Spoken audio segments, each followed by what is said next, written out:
3 दिन पहले यूपी के फर्रुखाबाद से एक बच्चे के बोरवेल में गिरने की खबर आई थी। प्रशासन की लापरवाही की वजह से उस बच्चे को बचाया नहीं जा सका। बच्ची जिंदा है या मृत, इस बारे में भी पता नहीं चला और लोगों के विरोध के चलते प्रशासन ने रेस्क्यू ऑपरेशन को बीच में ही बंद कर दिया और वहां से चले गए। दरअसल बच्चे को निकालने के लिए आसपास के घर गिराए जाने थे, जिसका लोगों ने विरोध किया और इसके साथ ही रेस्क्यू के दौरान मकान धंसने लगे थे, जिसके चलते लोग आक्रोशित हो उठे।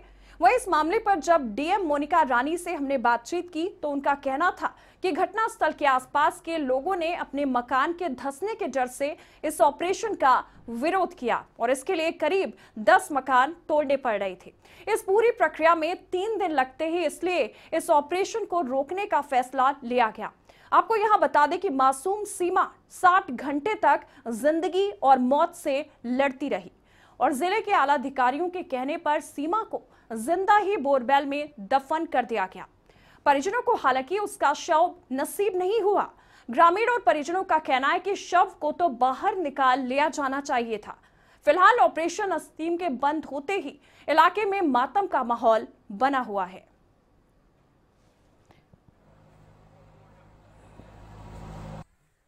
मैं ये बताना चाहता है कि इनके विचारों के आधार पर कि आज अगर हम ये पोजीशन ले रहे हैं, कामजारी बनाए रखते हैं तो आस पास की बिल्डिंगें ध्वस्त हो सकती हैं, लेकिन मकान मालिक इस चीज़ पर राजी नहीं है। अगर इनके मकान जा रहे हैं तो इन्हें मुआवजा सहित मिलना चाहिए, इनकी बिल्डिंग दोबारा बनना चाहिए, किसी दूसरी जगह वो वहाँ मिलना चाहिए, इन बच्चों को सब कुछ निकालना चाहिए। ये बिल्कुल सर, जैसे हमसे जो भूतपूर्व प्रधान है और लेखपाल जी हैं वो ये दबाव बना रहे हैं कि आप यहाँ पे सिग्नेचर दीजिए और ये सभी लोग वर्तमान भी और ये कह रहे हैं कि आप यहाँ पर सिग्नेचर दे दीजिए। किस बात का सिग्नेचर इस बात पर ये जो बच्ची है वो डेड बॉडी अभी नहीं निकाली जा रही है और ये जैसा है मकान आपका जो भी डैमेज हुआ है उससे भी कोई मतलब नहीं, ये वैसा का वैसे ही छोड़ दिया जाए। ये अभियान लगातार 3 दिन चला था और इसमें सेना, एनडीआरएफ और एसडीआरएफ ने जो है बड़ी मेहनत से काम किया था, पर इसमें सबसे बड़ी दिक्कत ये आई थी कि वो जो ज़मीन है वो बहुत ही बलुई मिट्टी है उसमें, और इसमें बार बार हम खुदाई कर रहे थे लेकिन बार बार हम जो है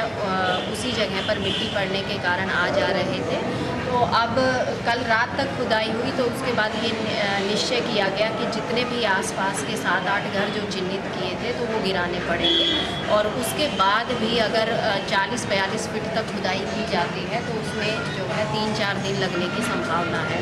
उसके बाद आसपास जो है वार्ता की गई, उनके परिजनों से भी वार्ता की गई और आसपास भी वार्ता की गई, तो उसके द्वारा जो है उन्होंने अपनी जान की जो है उसको असुरक्षित बताया और जो भी मकान वगैरह है उनको असुरक्षित बताया। और इसी खबर पर ज्यादा जानकारी के लिए हमारे संवाददाता फर्रुखाबाद से अमित फोन लाइन पर मौजूद हैं। अमित, आपसे जानना चाहेंगे कि बच्चे को जिंदा ही दफन कर दिया गया, क्या निकालने तक की जहमत नहीं उठाई गई? नहीं, तो ये बताना चाहूंगा ये फर्रुखाबाद प्रशासन की सबसे बड़ी लापरवाही बरतने वाले अमित अंसेरी जो एसडीएम फर्रुखाबाद हैं, इन्हों की सबसे बड़ी लापरवाही। सबसे बड़ी बात है इसमें असीम ऑपरेशन जो किया गया था इसको इन्होंने एसडीएम के कहने भी बंद कर दिया गया। इन्होंने वहां पे लेखपाल और तहसीलदार पे दबाव बनाया था कि यहाँ पे घर खतरे में पड़ जाएंगे, लिहाजा जो है आप लोग खुदाई बंद करा दीजिए, आपको कोई मुआवजा सरकार नहीं दे पाएगी। तो जब ये मामला हुआ था तो वहाँ के ग्रामीण एक होकर प्रशासन मुर्दाबाद के नारे लगाए, प्रशासन का घेराव किया है।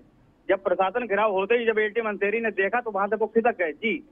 जी, देखा जाए तो मकान धंसने की वजह से, गिरने की वजह से इस ऑपरेशन को बीच में ही रोक दिया गया था। देखा जाए क्या किसी इंसान की जिंदगी जरूरी नहीं थी, घर का ख्याल ही रखा गया? देखिए, बताना चाहूंगा इसमें सबसे बड़ी बात है एसडीएम अमित अंसेरी ने जो है मीडिया के कवरेज पे भी वहां पर रोक लगाया था, मीडिया से भी उनकी बहस हो गई थी। और सबसे बड़ी बात जो है अमित अंसेरी मीडिया के कैमरे से वहां बसते नजर आ रहे थे। इन्होंने जो है अनन फनन में सेना और एनडीआरएफ की जो जितनी भी टीम आर्मी क्षेत्र की आई थी उसको रवाना की इजाजत दे दी थी। जी, आपके किसी प्रशासनिक अधिकारी से मामले को लेकर बातचीत हुई है? देखिए, डीएम फर्रुखाबाद से बात हुई, डीएम फर्रुखाबाद ने यही बताया है कि वहाँ पे जो घर जो हैं वहाँ पे गिरने की स्थिति में थे, इसलिए लिहाजा उसको ऑपरेशन को रोक दिया गया है और मासूम जो सीमा है 5 वर्षीय को उसको जो जिंदा ही दफन कर दिया जिला प्रशासन ने। जी, बहुत बहुत शुक्रिया अमित तमाम जानकारी के लिए।